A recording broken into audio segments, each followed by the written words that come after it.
ഇന്ത്യയിലെ ചില ഗ്രാമങ്ങൾക്ക് അതിശയകരമായ ഒരുപാട് പ്രത്യേകതകളുണ്ട്.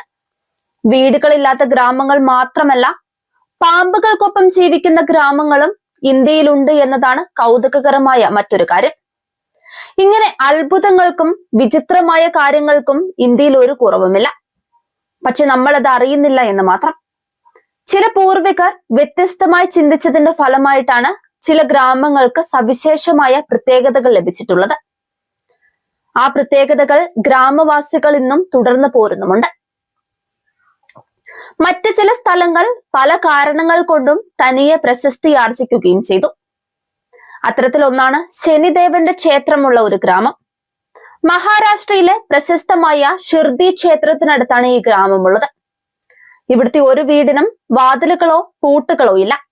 ശനിദേവൻ തങ്ങളുടെ വീടുകൾക്ക് സുരക്ഷ നൽകുമെന്നാണ് ഗ്രാമവിശ്വാസികൾ വിശ്വസിക്കുന്നത്.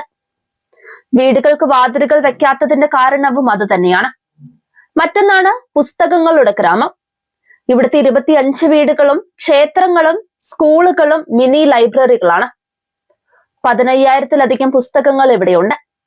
ബിലാർ ഗ്രാമവാസികൾക്ക് വായനയോടുള്ള ഇഷ്ടം ഈ ലൈബ്രറികളിൽ നിന്ന് വ്യക്തമാണ്.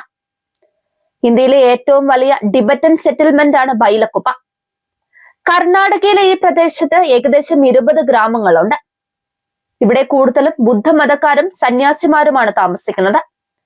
നിരവധി ആശ്രമങ്ങളും വിദ്യാഭ്യാസ സ്ഥാപനങ്ങളും ഇവിടെയുണ്ട്. ഈ പ്രദേശം മിനി ടിബറ്റ് എന്നാണ് അറിയപ്പെടുന്നത്. സോലാപൂർ ജില്ലയിലെ മൊഹോൽ താലൂക്കിലാണ് ഷെത്പാൽ ഗ്രാമം. ഇവിടുത്തെ ഗ്രാമവാസികൾ ജീവിക്കുന്നത് പാമ്പുകൾക്കൊപ്പമാണ്. അതുകൊണ്ട് തന്നെ ഈ ഗ്രാമത്തിൽ പാമ്പുകൾ സ്വതന്ത്രമായി വിഹരിക്കുന്നുണ്ട്. ഗ്രാമവാസികൾ പാമ്പുകളെ ഉപദ്രവിക്കാറില്ല. തിരിച്ചും പാമ്പുകളുടെ യാതൊരുവിധ ഉപദ്രവവും ഗ്രാമവാസികൾക്കും ഉണ്ടാവാറില്ല. ലോകത്ത് ഇന്നും വനങ്ങളിൽ ജീവിക്കുന്ന ഒരു അപൂർവ ഗോത്രങ്ങളുമുണ്ട്. അതിലൊന്നാണ് ഇന്ത്യയിലെ സെന്റിനെലീസ്. ആൻഡമാൻ നിക്കോബാറിലെ ഒരു ദ്വീപിലാണ് ഇവർ താമസിക്കുന്നത്.